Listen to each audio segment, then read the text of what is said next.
Hey there, and welcome to YAS, a stripper podcast. On this podcast, we'll discuss how classifying each other as people and workers is dangerous to society and marginalized groups of people.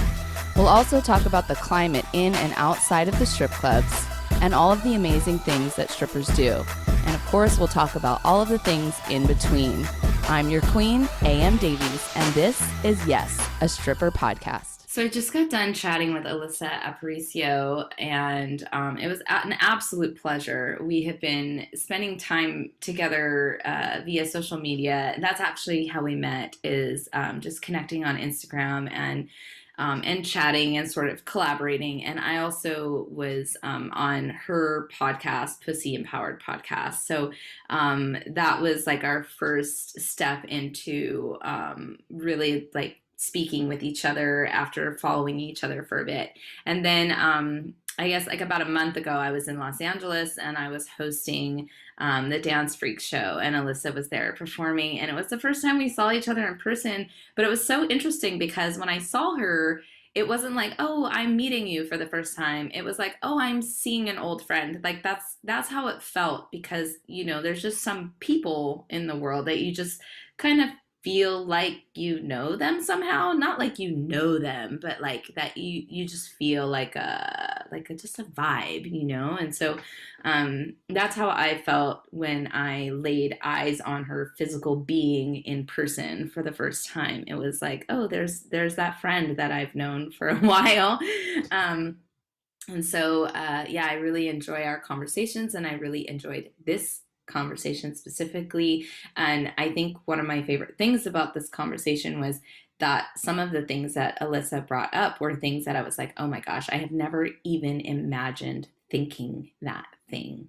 And now I I want to be obsessed with thinking the new things.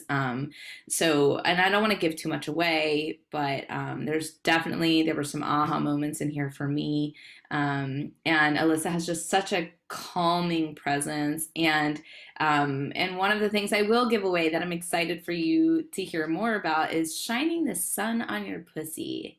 Yes, shining the sun on your pussy and or butthole. So we definitely will be talking about that in this episode. So if you are curious, then stick around, listen to the whole episode, and let us know if you would also like to shine the sun on your pussy and or butthole. All right, here you go, guys. Talking with Alyssa. Hi, everyone. AMD here, your host of today's Yes, a Stripper podcast episode. I have a most excellent guest, well worth the wait, and can't wait to tell you more about them. But for now, really quickly, you know how we got to do. We need to ask for just some money, just a lot, or just a little, I mean, not a lot. This is a listener funded podcast right now until we get our numbers up to be able to have some brands or advertisers work with us. And we're also really particular because we only want to work with ethical brands. So until we get to that point, we are asking our listeners to donate to us, and it's very easy. You can go to yesastripperpodcast.com, and there will be links on the homepage, or you can go to paypal.me/yesastripper.com. $5, $50, $5,000, whatever you can spare, we're here to be rained on, and we share it with our hosts and our guests, sex workers, who we all know are the most amazing people on the planet and need your love and support. So thank you in advance for sending those donations through. So I'd really love to get into who our guest is today. Hello, Alyssa. How are you? Hi, I'm so good and so excited to have this conversation with you. I am so excited to have this conversation with you. Before we get into the weeds, because I have a feeling we're going to get deep today, can you let us know what your pronouns are? She, her. Lovely. Thank Yeah. you. Yeah. It's been a while since I've heard straight she, her. It's been a while. Yeah. I love that. It's true. I love it too. It's been such a wonderful time of self-discovery. So, um, How are you doing? Where in the world are you? What's going on in your world? Oh my goodness. I am just outside of LA in Topanga Mm-hmm. and things are going, there's a lot going on with my business right now. It's Mm-hmm. very exciting and it's also, riding the waves of anchoring into abundance and, all of the things that it takes to step into your next level, just riding those waves and trying to be real present. But things are going really well Yeah. and moving quickly, which is exciting. Yeah. Yeah, I know. I was, looking at some of your work and what you're doing, and you're making music videos and you have classes, and it looks like you have memberships to things, and you're also doing like just straight up pussy power charges, like literal, which I definitely want to get into. But how are you still making time for self-care and, attention to those other important things during this time of like extreme growth? Absolutely. I feel like it's the only way Mm-hmm. for it to be sustainable. I mean, Mm-hmm. I'm really big on self care, on surrender, and taking time to plug into whatever you call it, alignment, source, self, Mm-hmm.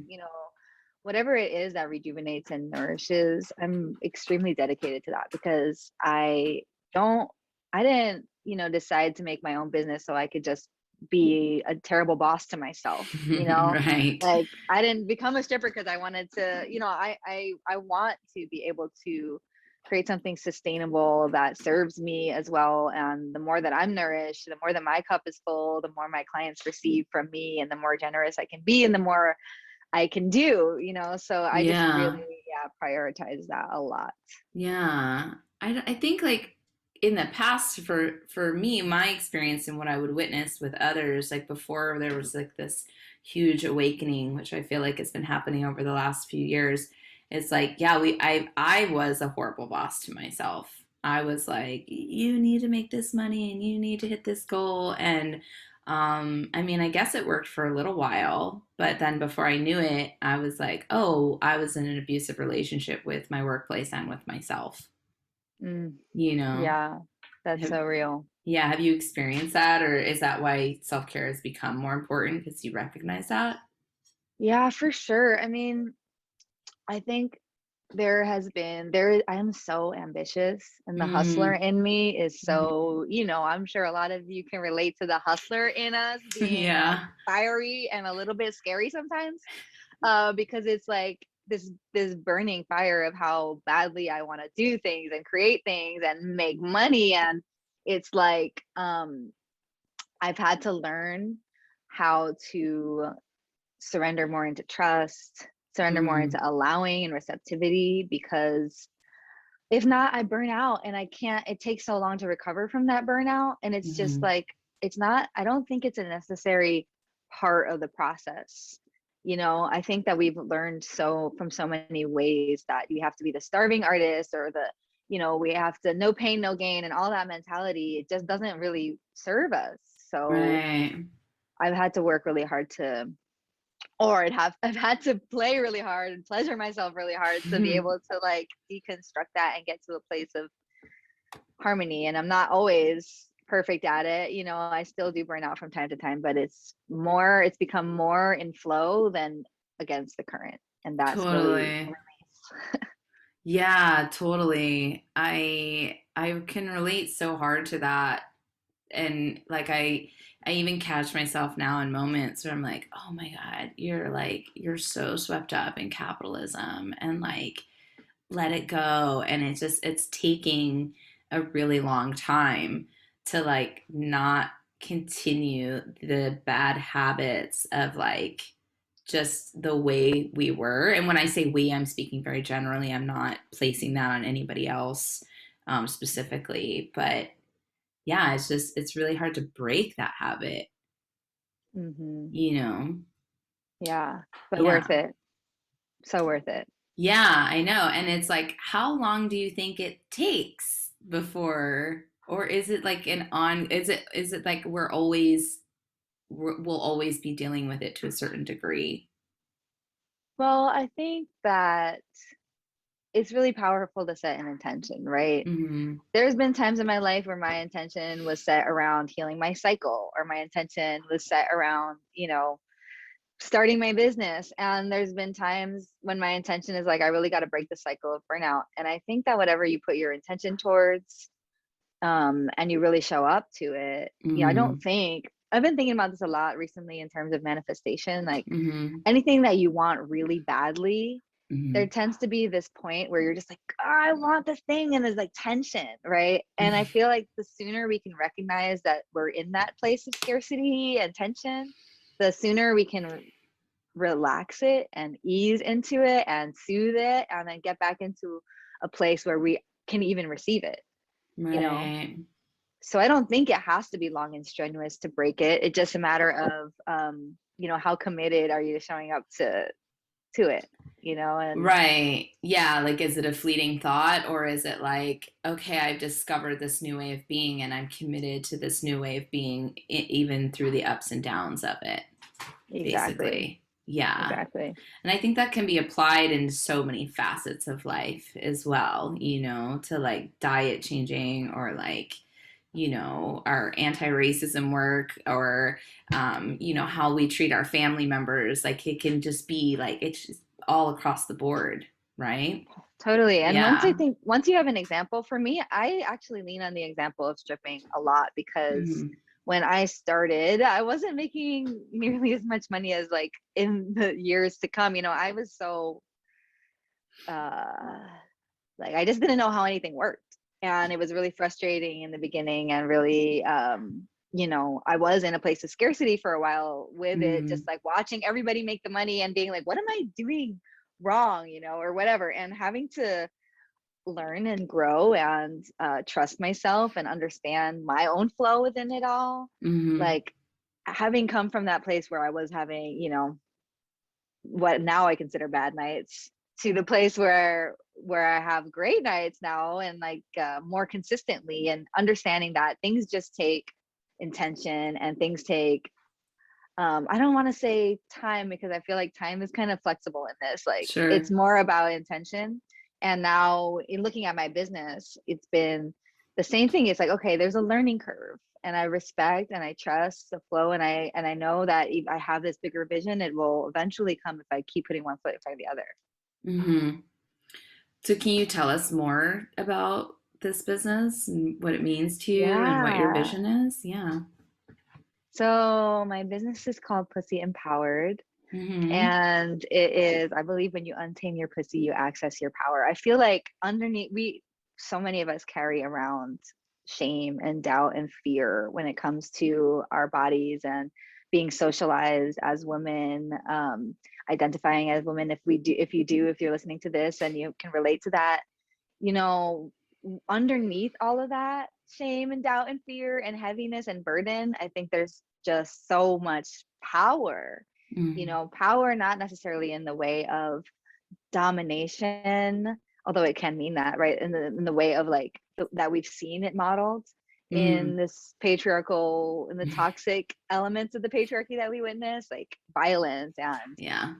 oppression. I think there's so many other kinds of power, power to affect change. That's Martin Luther King Jr.'s definition. Power within ourselves to be to support ourselves through, like I always think of Cardi B when I think of that. Like she has so many haters, but she has the power within herself to keep being herself, Right. and to me it's been a lifelong journey, I think, because I went to, I always just remember my very first, and I think we talked about this before. My very first like imagery that really excited me was women who were tapped into their sexuality and owning it, like Madonna and Janet Jackson, and even like Poison Ivy. People that, Mm-hmm. even fictional Yeah. or real. It was just like this thing that I didn't see a lot of women around me embodying, and I knew it was powerful, and I felt like it lived in me. I felt really drawn, and I felt like my sexuality was just, I felt like it was powerful, and I wanted to explore it, but I was afraid. And I went to Catholic school for 14 years, and it was like all this brainwashing that happened in the Catholic Church. around sexuality. And but the more that I explored it, especially after I graduated and was on my own path of self-discovery, the more that I feel like I liberated my sexuality, and not just sexuality, but my womb, my menstrual cycles, like a lot of things that had to do with femininity that we're taught are, or with the womb space or with the pussy, that we're taught are dangerous or bad or gross, are really like where our power is. And the more that I've leaned into that and freed that in myself, the more things flow in my life, and the more abundance I have, and the more clarity I have, the more connected to my purpose I feel, you know. So I've just felt for the longest time really called to embody and empower others to step into their pussy power. Yeah. I love that. And I can't tell you how many people I interview that are like, yeah, I grew up in a heavily religious background, and now I'm like a big old slut, you know? Yeah. And I'm just like, what is it? Like, do I need to do some sort of like thesis paper? I'm not a college person, but like, I'd really like to know, has there been some sort of study or research done on like, on women specifically, or I guess people in general who have been like assimilated into religion and who are like super sexually free? What is the percentage? What is that like? And like, what is that? What is like the common denominator that gets some of us? Because I also was, right until I was 10, I was going to church all the time, did first communion, and I'm like, fuck this shit, I want to be a slut. What is that? Yeah. I think that, you know, I hope the percentage is large, but I really don't. I mean, I hope the percentage of people who end up getting free is large, but I don't know that it is. Right. And I feel like it's the level of rebellion. I don't know. I just have always been a rebel. If somebody tells me to do something, I will be like, I'm going to, no, fuck you. Exactly. I cannot. And, you know, I think we can relate in this industry. Yeah. Of just not wanting to answer to anybody, how a lot of us end up here. Yeah. That's really good insight.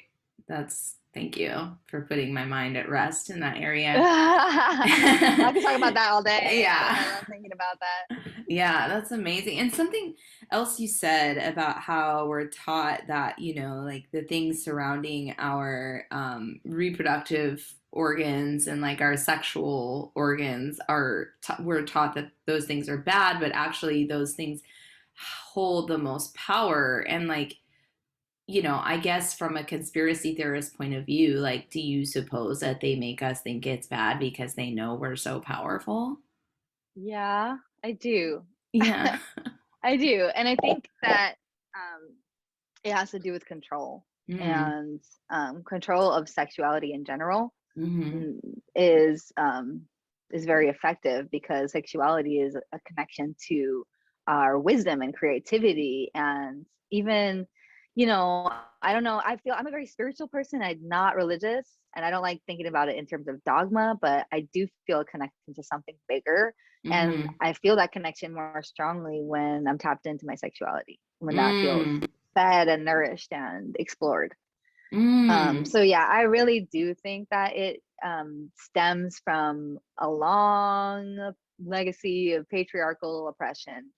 And it goes so far back at this point Mm-hmm. that we don't even realize it. And Mm-hmm. it's so insidious. It's everywhere. We don't even think twice when we Mm. are slut shamed, or when somebody, you know, we don't even think twice about it. Exactly. Insidious. That's the word I've been using Mm, lately. it's the spot. Yeah. So is a lot of this type of stuff the teachings and the ideas that are behind your workshops and your membership with Pussy Empowerment? So a lot of it is really about connecting to our authentic power. Mm. And I think I teach tools that has worked for me. I don't Mm-hmm. like saying this is the right way to do Sure. anything or be anyone, because that is how we got into this mess. So I Mm. think it's about tapping into our own power. And I think so some of the things that I teach around are, for example, connecting to intuition Mm. Really allowing yourself to hear your inner voice. So yeah, there's the inner work, there's like connecting to inwards with things like intuition. There's embodiment with learning how to trust your body and really feel and listen to your body from within, what Mm. it's telling you, including Mm. your pussy, because I think a lot of us are really dissociated from that space. And there's so much Mm. wisdom there, you know. Mm. And then from there, expression. How do I move through space, knowing my truth, feeling it in my body, and moving through space in that way? And so those are kind of the three areas. I mean, I have 9 elements of pussy power that I teach around, but those are the kind of the 3 pillars I that, love that. yeah, That's so exciting. it feels really good. It feels really good. And yeah, I think it's, uh, I've just been feeling into so much how my biggest vision really is for women to feel, and because my work is predominantly around women or people who identify as women and people with pussies, and I welcome all genders if they relate to either of those, you Mm-hmm. know. But I really dream of a world where we can feel safe to tap into our erotic power, into Mm. our sexual power, in not only in a way that of using that power externally, but even feeling what it's like, because um it has the power to create life. It has the power to create so many, anything that we, you know, feel motivated to create comes from this place of desire, I think. Yeah. um yeah, and just seeing how it's impacting, you know, for a long time, I felt really like my ego, I was really afraid that it was all ego driven, and it blocked me because I was like, I don't know who I am to be doing this work. Like, I don't know who am I to do this work, you know. But it just kept calling me and choosing me and telling me, you know, from the ethers or from my intuition. And now that it's living and breathing and I'm seeing the impact it's having on clients, I'm like, oh, this is so much fucking bigger than me. This is so much bigger Mm. than me. And it's such a relief, because I'm like, oh, thank God it's not about Yeah. me, seriously, but it's also what lights me up. So it's really convenient. Yeah. Yeah, that's amazing. So you're doing in-person classes and do you do stuff online as well? Yeah, I have a membership that's virtual. Okay. So we meet every week, and then I also have been playing with in-person stuff because that's really fun too. But it's Mm-hmm. surprising to me. I mean, it's really, I love the virtual because I can connect with women from all over the world. You know, Mm-hmm. I have a woman in Saudi Arabia and a woman in the Bahamas, and there's women in like all over the states who are relating and connecting in this way, and it's just so beautiful to remember that we're not alone and we're building Yeah. together. Yeah. Wow, I'm so curious and into this. Ooh, I love that you are. Yeah, totally. I noticed that in one of your posts when you're talking about this work, there's a photo of you lying on your back with your legs open, really wide, and you're nude, and the sun is just tractor beamed down into your vagina. Yeah, I know a friend who also does this. Like, can you just share with us? Because I don't think a lot of people have seen that or really understand what good that does. So, can you expand on that? sure. Yeah. Well, you know, it's funny. I got some blood work back recently and it said I was vitamin D deficient. I just want to drop that right there. Okay. But because it's funny to me because well, you know, I have a background. My family is from very sunny tropical places. Hmm. But I think that so many of us go our whole lives without feeling the sun on our pussy. What the Mm. hell is that about? You know what I mean? I mean, I love the sun on my body so much. It feels so nourishing and so good. And imagine, you know, our ancestors were, I imagine that they had their pussy in the sun, just like matter of fact, you know, they weren't thinking about, I'm putting my pussy in the sun now, I'm just living out in nature and connected with the elements, and it just feels so good. It feels so good to have the sun hit your pussy. And Interesting. so, I mean, on a very like, you know, base level, it feels great. I feel like it's also just really powerful to connect with the elements and remember you're a part of nature. Yeah. I think doing the same with the moon, any form of grounding where you just remember, I'm part of nature. I'm nature too. Our pussies are just nature, you know? All Yeah. of everything else around it is man-made. You know what I just thought of is like someone saying, I'm gonna put this where the sun don't shine. And it's like I'm having an aha moment, like, oh well, why the fuck doesn't the sun shine there? Like, let me fucking Right? get on all fours and have the sun shine on my butthole too. Like, Yes, why not? absolutely. Yeah. Why the fuck not? Yeah. So do you think that it's more powerful during a certain time of the day, like when the sun is rising or setting or something like that? Would Mm, I'm or really not a morning person, so if it is got powerful in the, in the morning, I don't know. it. I like it. I like it Got when it's it. right in the middle of the sky, because then it's high up, and then it kind of the angles work. Got it. Yeah, you could just lay on your back straddled at that point. Okay. Yeah, sounds Yeah. great. That sounds hot. I think I'm gonna need to try this ASAP. I have no idea when or where. I live at my mom's house. I'll just be like, Mom, can you just stay inside for a few minutes while I just Hmm. lay in the backyard with my legs open? Yeah, Um, or maybe I'll get yeah. Mom to do it with me. Actually, that's probably a better idea.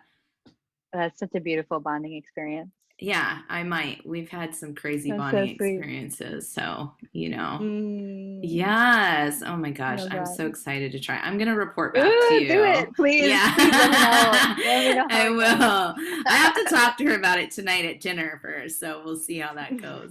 Um, so you also are doing a podcast as well. It's the Pussy Empowerment Podcast, right? Am I getting that Yeah, right? Yeah. Pussy Empowered podcast. Got it. How's that going? I love it. I really love it. I love having conversations with people who are doing similar things. Yeah. And, you know, I am very upfront and honest about the fact that I just don't know everything. And I don't want to be I'm not the answer. Like, I don't have the answer to every question, but I'm Sure. having the conversation myself. I'm practicing myself, pussy Mm-hmm. power, and I'm curious about how other people interact with it. And it's so cool. I get to talk with the baddest bitches ever who are doing work around pussy and menstrual cycles and sex workers and Yeah. everyone who's outside the lines and paradigm shifters. And I love it. I love That's it. so cool. So fun. How many episodes have you done? I have, gosh, okay. So I have 25 that are live and I'm probably backed up with about 10. That's great. Yeah. Yeah. Congrats. Thank you. Yeah. It's so wonderful. I just had you, but you were the first episode of the second season Yes, thank you that for just came having out. me. It Yes, was I was so just dope. listening to it. Thank you. Yeah. That is so cool. I didn't realize you had that many already. That's amazing. And you're doing this by yourself? You're producing them by yourself? So I have had a podcast editor helping, and now I have a new one. And yeah, and I just got an assistant, which is a part-time assistant, Love which has it. been such a blessing. And she's helping me get everything up and running. Because yeah, I was just like, some of these things they just take me out of my flow. I'm sure Mm-hmm. you know. And Mm-hmm. and then I'm like, how do I get back into the creativity now that I'm so burnt out from all the tech shit? Uh, yes, I know exactly what you mean. Yeah, there's a lot of like handling on the back end that people don't see. Um, with everything, well, also with everything that you're doing, with having all of these classes and memberships and website, and there's just like so much to do all the time. Yeah, So yeah, it's still true. finding time to play. Yeah, I put Key. play first though. I put it first because Good. if I don't, I'm grouchy, I'm grumpy, and things don't get done as well. Mm-hmm. So play first. Exactly. Yeah, because if you're not having fun, then what the fuck? You know what I'm saying? Yeah. And that's a big part of everything that I teach too, because I think that there's so much emphasis. And of course, a lot of us have trauma. And I don't ignore the trauma and I don't believe in spiritual bypassing. I make Mm-hmm. space for the darkness as Mm-hmm. well. But I feel like why can't why can't our reclamation be fun and playful? It's like the Warson Shire quote that Beyonce included in I can't remember in Lemonade or something. If we're gonna heal, let it be glorious. Let it be like, let us, what about all the fun parts of being in this body? There's so many fun parts. Yeah, there are so many fun parts. And lately it's been so weird for so many people. And I think one of the things that I really appreciate about like your profile and your way of being, your public, persona, is that you do talk a lot about healing. And I appreciate that you mentioned that there's we all have different levels of healing that we have to do, you know. So and not just healing from like what happened in 2020, worst year ever, right? But like all of the things before that, and then like the centuries of trauma before that, and then our collective trauma. And like, how do we, like, first of all, recognize that as a collective? Because I think a lot of people are like, there's no problem here. It's like live, laugh, love. And it's like, no, we have problems, we're fucked up, and like, how, not that I expect you to have the answer to this, but how do we fix that? How do we address that? Yeah, I personally understand that we are so temporary.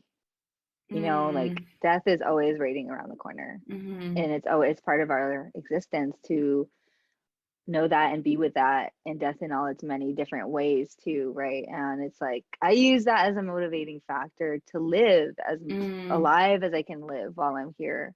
And I also, I have processed trauma myself, and I know that there are times when you need to just process that and get the support to do that too. And I don't know the answer. It weighs on me sometimes as well, because I'm like, I don't know. Am I supposed to talk about bliss on a day when things are going to shit in the world? And sometimes there's a moment where you just have to sit and acknowledge the shit that's going on, and not ignore it. But I also think that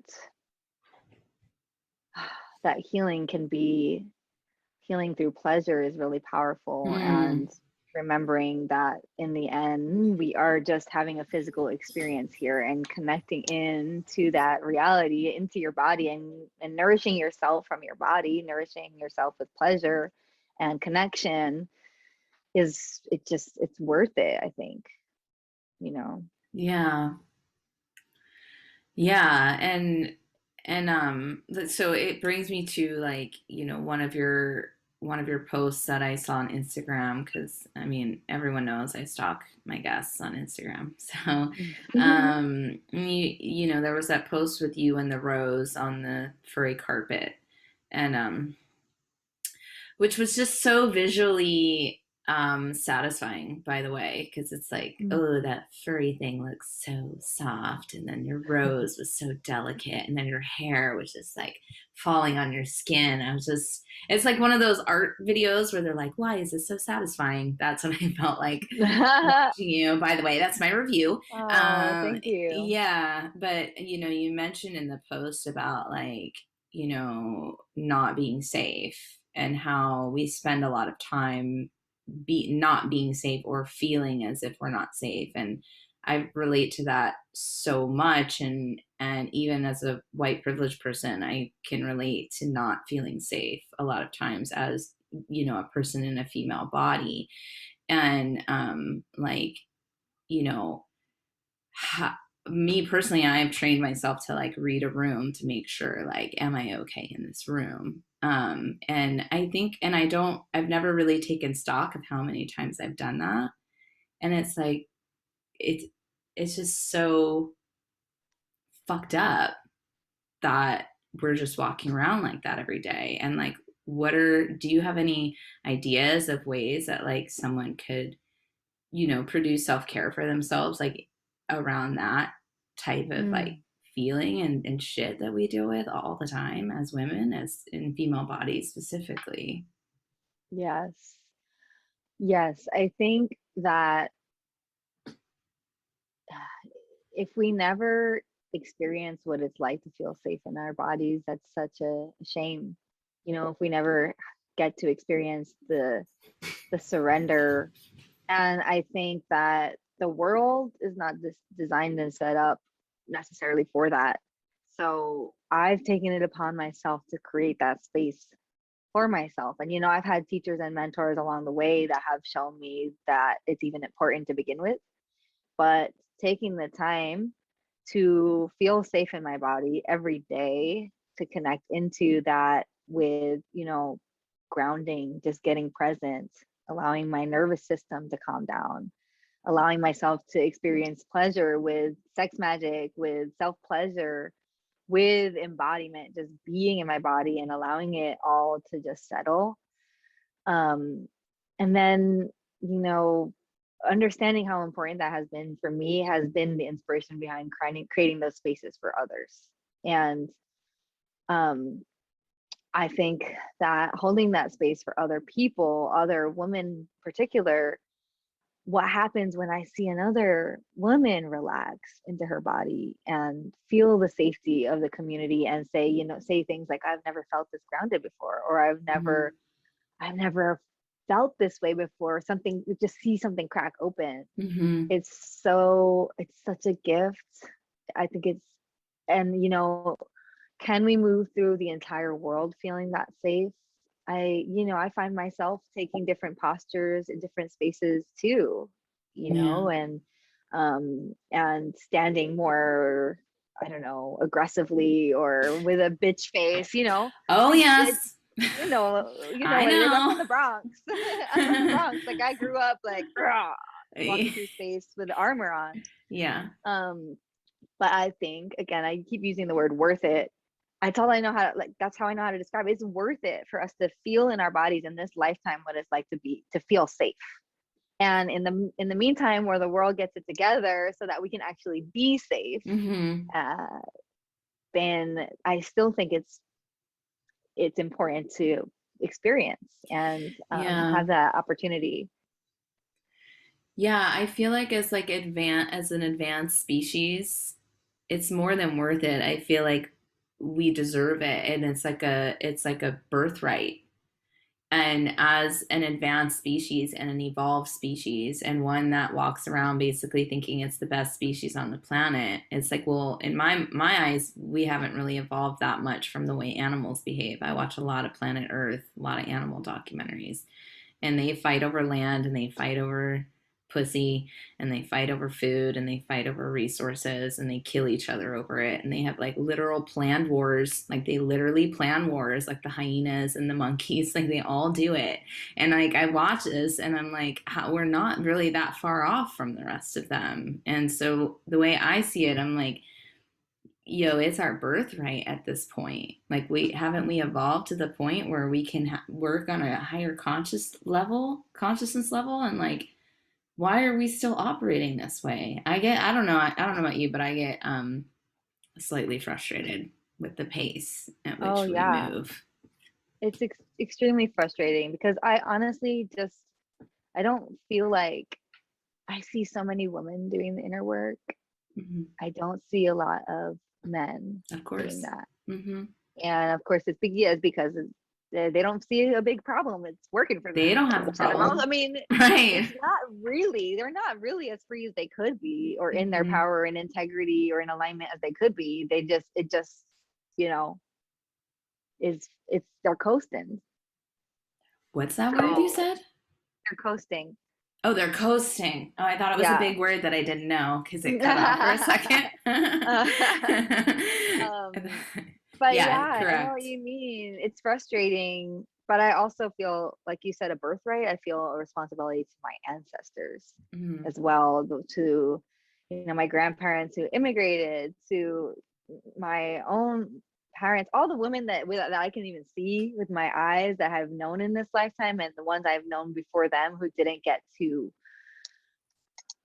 have the permissions to Mm-hmm. live freely, who didn't didn't take it upon themselves to free themselves, and with all of the elements that they had up against them, Mm-hmm. colonization. And I feel a responsibility that they didn't get me this far. I'm not alive so that I can suffer. I refuse to suffer when I don't have to. Life is going to cause suffering. Mm-hmm. That's inevitable. But if I don't have to suffer, I'm going to choose to not, as much as I can. Right. Or help others not suffer as well, as Yeah, much as exactly. possible. Yeah, totally. Um, Shit, there was something I was thinking of. Oh, yeah, I did also want to acknowledge, because sometimes I get worried that like I get a little men bashy, and and I do also like to acknowledge that in the ways that the men aren't free as well is because there's so much toxic masculinity like pushed onto them, and then I can see some of them just like trapped in this like, well, I gotta have a big dick and I gotta not have a hairy back and I've got to fucking work out and look this way in order to get a chick. And it's like that also must cause trauma and pain with them as well, and then it's Absolutely. projected onto us. Yeah. Yeah. I am also in a stage where I'm attempting to hold more compassion and um, open heartedness, Mm-hmm. because I do, in the end, I love men. Mm-hmm. I just do.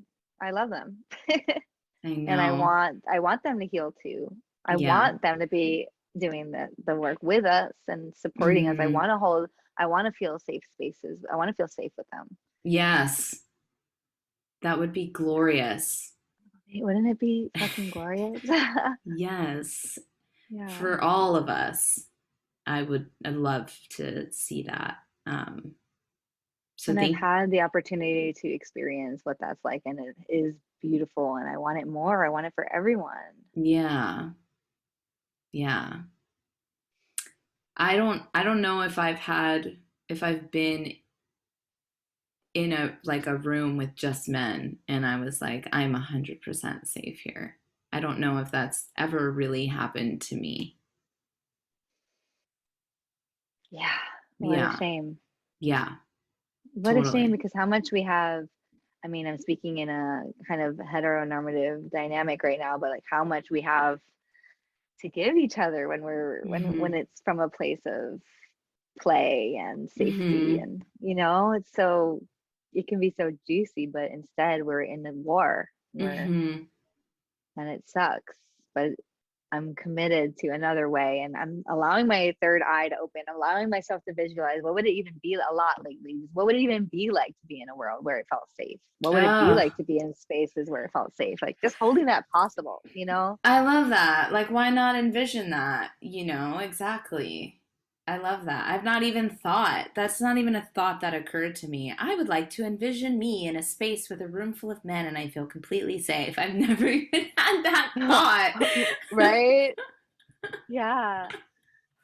Yeah, I had someone on my podcast recently. Her name is Parish Blair, and she works a lot around healing with men in particular.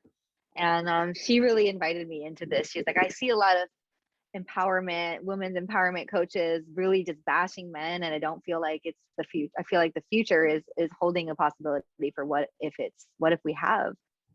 have what we're calling it? Like, what would it even look like? And Mm. acknowledging that there are men out there that we can feel safe with and who are doing the work. And I was like, okay, well, I'm really resistant to that.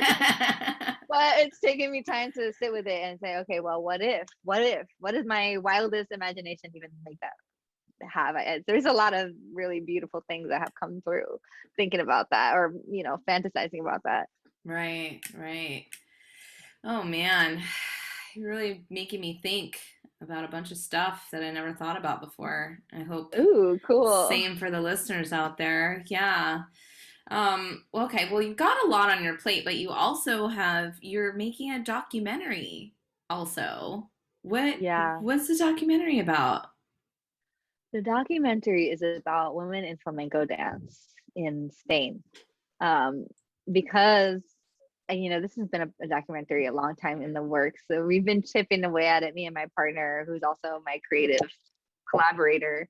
we've been chipping away at it very slowly. And because, there's been a lot of layers, it's been a lot of work. But yeah, it's about women professional flamenco dancers in Spain, and how flamenco has been a tool for their empowerment, and what their journey as women has been like, experiencing inequality in that in flamenco, and what it means, what the different postures represent. And I don't know if you've ever seen flamenco dance. It's just so fucking powerful. And so I was just drawn to it. And dance is kind of my first and most fiery passion. And I was just drawn to the original idea was studying different dance forms, different sacred dance forms. And I say sacred, but I don't mean it in a holy way, like I don't mean it in a religious way. And so, yeah, I was drawn to, I used to live in Spain for a little bit, and I just fucking love flamenco. And a little bit about that has been like, who am I to tell the story here? But it's not even my voice. I'm just interviewing people who live that experience, and it's just kind of like a little glimpse into the world of flamenco dance. So that's what it's about. And hopefully within the next year it will finally be out, because it's mostly done. How long have you been working on it? We filmed it 5 years ago. Okay. And so, yeah, and with it's a passion project, right? So we have so many things going on that it just keeps taking the back burner. Yeah, I mean, in documentary terms, that's not incredibly long. That's pretty average. If you're low to no budget, if you're like, okay, Netflix bought your idea, then yeah, you're gonna move a lot faster because you have a shit ton of money. But yeah, doing it yourself documentary, that's pretty normal amount of time. I know, because I have tried. It is very hard. I'm still trying. So I get it. Yeah. So I think that you're right on track, is what I'm saying. That's good to hear. Yeah. Yeah. I'm really excited to, I'm just so excited to see you blossom more, because I have noticed it's very palpable, the trajectory that you're on. So I'm very excited to see you blossom into your visions. Thank you so much. I do feel like it's been, yeah, I've been experiencing a lot of growth, and I'm practicing what I preach, honestly. I'm listening to my intuition and trusting and taking those leaps even when they feel scary, and holding myself through them. Yeah. So, want to be fabulous just like these strippers? Pay attention. It's stripper tips. Okay, I think my stripper tip is to make the job work for you. I think that we get, like we were talking about earlier, caught up in the idea of, the hustle mentality, hustler, and we're proud hustlers, right? But it's also the reasons that a lot of us also go into it out of necessity. But necessity or choice, we have the opportunity to make it work for us in terms of not just when we show up. I like to think about going into the club, what serves you about the experience, right? Stay in your element, and call in your ideal clients versus fitting yourself, bashing your head against something that doesn't work for you. For example, like I really hate bottle service, so I just stay away from there as much as possible, but things like that where you can really get in your flow and stay in ease flow. And then the other part of that is making it work for you in terms of what is the bigger vision for yourself, for your life. Like if you're experiencing menstrual cramps, do you have to go in that day? If you have flexibility and you can make your own schedule, working with your flow, working with yourself, and taking the time to nourish yourself. And also, if you have a bigger vision, taking the time to put one foot in front of the other, and on that, and like on the side, if it's just figuring out how can I make this work for me? Because if it's not working for you, then might as well, do another job, right? Mm-hmm. Like we have a gift of flexibility to a certain extent with this work. And that has been my experience, and maybe that definitely is a privileged experience within it. But to be able to say, I get to make my own schedule, so I'm going to make it work for me. Mm-hmm. Or I'm going to put this money into building my own business and save, so that I can have something to build on. Mm-hmm. Yeah, I think that's nice. Okay. I love that. Thank you. Get ready for our rapid fire question round. It's time for 4 for 1. If you were a flower, what flower would you be and why?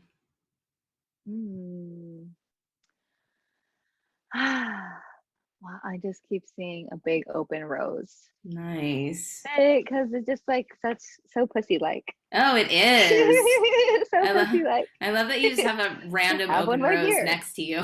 Yeah. I feel like I'm in a florist right now. I've had so many. I know you have such a beautiful floral background. For those of you who are listening and not watching, it's a stunning background. So it's making me feel very relaxed. Oh, I love that. Yes. Okay, next question. Do you think fish have feelings?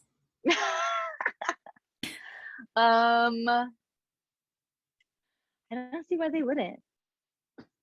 Yeah. I don't study animals at all, but I don't see why not. I agree. I don't see why not either. If God was a DJ, what type of music would they play?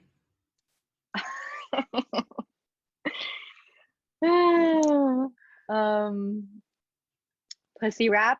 Okay. My God, anyway. Yes. Yeah, that's why I use they pronouns, because I'm like, I don't know. Some people's God is a she, some people's God is a he. I don't know, who cares, Yeah, I love that. All right, if you could be half human and half animal, what animal would you prefer to be? Ooh. Gosh, I wear a lot of leopard print. So maybe leopard, because they're just so sexy. They are. So, but what would that look like? Like, would you have like 4 leopard legs and like a chest, a female bust and head, or like, would you be like upright, like kind of like how they are in BoJack Horseman cartoon? You know what I'm talking about? Yeah, I'm trying to think of it aesthetically. I feel like my arms and legs would be leopard, because it'd be like the accessories, because I really want to keep my tits and pussy. Yeah. Okay. My head, Okay. Yeah. I mean, I guess we could imagine it any way we want. So I love that's very sexy. That's a good one. You passed the test. It's not a test, actually, but you did really well. Yeah. Before we get into all of the ways we can find you, I just want to remind our audience that this is a listener-funded podcast until we get our numbers up and we can start doing things like shoving advertising in your earballs, which, have no fear. We're working with ethical brands and plan on doing it in a way that's not too intrusive, because I just hate commercialism. So, but for now, in order to pay our beautiful guests and our hosts, we are requesting and asking for donations if and when you can, nothing too big. And you can go to paypal.me/yes, a stripper podcast, or go to yesastripperpodcast.com and find the donate button. Thank you to those who do donate, and thank you in advance to those who would like to donate. So, Alyssa, can you please tell everyone all the ways we can find you, find out about your classes, and follow you, and all that good stuff? Yeah, thank you for allowing me the space to do that. My website is my name. It's alyssaaparicio.com. And my Instagram is sensual_radiance. My podcast is Pussy Empowered Podcast, and it's on Spotify. It's on Apple Podcasts. It is also on YouTube more and more every day. And my YouTube is also my name, Alyssa Aparicio. And yeah, those are the main ways to find me. Perfect. Thank you. Thank you so much for spending time with me today, and for going through the whole process of getting here with me. It's such a pleasure. I'm really Yeah. so honored to be here with you. Thank you for Awesome. having me. You're welcome. And thank you to everyone for listening. Be sure to tune in every Wednesday for your favorite podcast. See ya. Thanks for listening, everyone. This episode has been a production with Period Podcast Network. Find out more on Instagram at Period Podcast Network. Be sure to follow us on Instagram too at YAS, a Stripper Podcast. And you can find us on Twitter at YAS, a Stripper Pod. Please like, subscribe, and rate YAS, a Stripper Podcast here on YouTube. See you next week.